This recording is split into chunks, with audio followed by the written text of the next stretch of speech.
ಎಲ್ಲ ಸ್ನೇಹಿತರಿಗೂ ಆತ್ಮೀಯವಾದ ಸ್ವಾಗತ.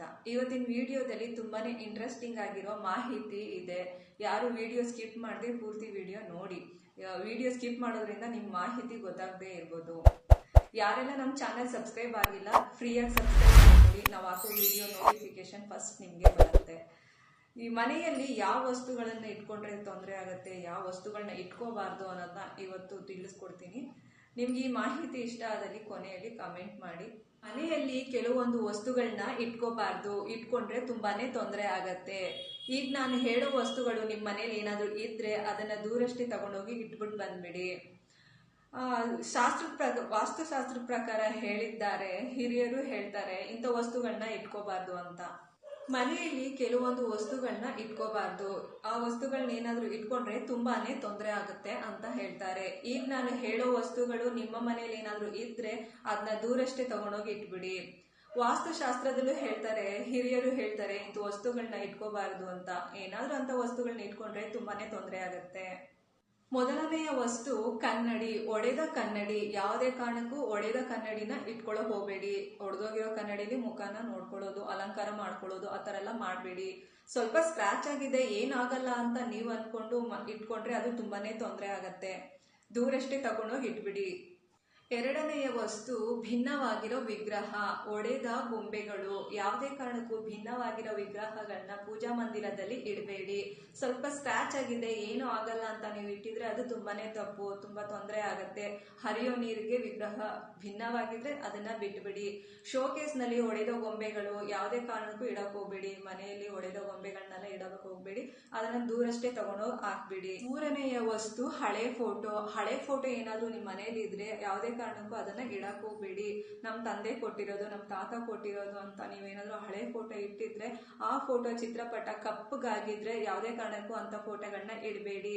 ಅದೇ ತರದ ಫೋಟೋ ತಂದು ಪೂಜೆ ಮಂದಿರದಲ್ಲಿ ಇಟ್ಟು ಪೂಜೆ ಮಾಡಿ. ಹಳೆ ಫೋಟೋ ಏನಾದ್ರೂ ಇದ್ರೆ ಅಂತ ಫೋಟೋನ ಯಾರು ತುಳಿದೇ ಇರೋ ಜಾಗದಲ್ಲಿ ಇಟ್ಬಿಟ್ಟು ಬಂದ್ಬಿಡಿ.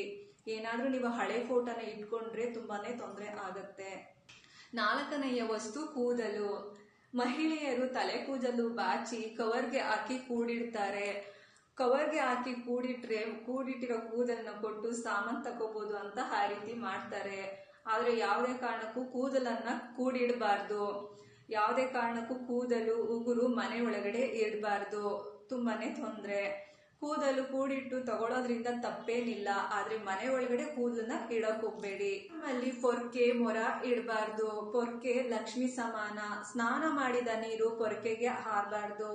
ಪೊರ್ಕೆನ ಬಾತ್ರೂಮ್ ಕ್ಲೀನ್ ಮಾಡಕ್ಕೆ ಅಂತ ಇಟ್ಟಿರ್ತಾರೆ. ಕ್ಲೀನ್ ಮಾಡದ್ಮೇಲೆ ಪೊರ್ಕೆನ ಬೇರೆ ಕಡೆ ಇಟ್ಬಿಡಿ. ಬಾತ್ರೂಮ್ ಅನ್ನೋದು ಚಂದ್ರನ ಸ್ಥಾನ. ಅದು ಆದಷ್ಟು ಶುದ್ಧವಾಗಿ ಸ್ವಚ್ಛವಾಗಿರ್ಬೇಕು.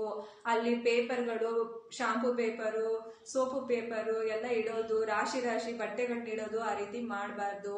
ನಲ್ಲಿ ಸೋರ್ತಾ ಇದ್ರೆ ಆದಷ್ಟು ಬೇಗ ಅದನ್ನ ಸರಿ ಮಾಡ್ಕೊಡಿ. ನೀರ್ನ ವ್ಯರ್ಥ ಮಾಡಬಾರ್ದು, ತುಂಬಾನೇ ತೊಂದರೆ ಆಗತ್ತೆ, ಖರ್ಚಾಗತ್ತೆ. ಆದಷ್ಟು ಬೇಗ ಆ ತರ ಏನಾದ್ರೂ ಇದ್ರೆ ಬೇಗ ಸರಿ ಮಾಡ್ಕೊಂಡ್ಬಿಡಿ. ಒಡೆದ ಪ್ಲೇಟ್, ಒಡೆದ ಗ್ಲಾಸ್, ಒಡೆದ ಪ್ಲಾಸ್ಟಿಕ್ ಯಾವುದೇ ಕಾರಣಕ್ಕೂ ಮನೆಯಲ್ಲಿ ಇಟ್ಕೊಳ್ಬೇಡಿ. ಮಲಗುವ ಮಂಚದ ಮೇಲೆ ಕೂತು ಊಟ ಮಾಡಬೇಡಿ. ಬೆಳ್ಳಿ ಸಾಮಾನು, ಚಿನ್ನಾಭರಣ, ದುಡ್ಡು, ಮಂಗಳ ದ್ರವ್ಯಗಳನ್ನು ಯಾವುದೇ ಕಾರಣಕ್ಕೂ ಮಂಚದ ಮೇಲೆ ಇಡಬೇಡಿ. ಪೂಜಾ ಸಾಮಾನುಗಳನ್ನು ಮಂಚದ ಮೇಲೆ ಇಡಬೇಡಿ, ತುಂಬಾ ತೊಂದರೆ ಆಗತ್ತೆ. ಬರ್ನ್ ಆಗಿರೋ ಬಲ್ಬು, ಹರಿದೋಗಿರೋ ಚಾಪೆ ಯಾವುದೇ ಕಾರಣಕ್ಕೂ ಮನೇಲಿ ಇಡಬೇಡಿ. ಮನೇನ ಆದಷ್ಟು ಸ್ವಚ್ಛವಾಗಿ ಇಟ್ಕೊಳ್ಳಿ.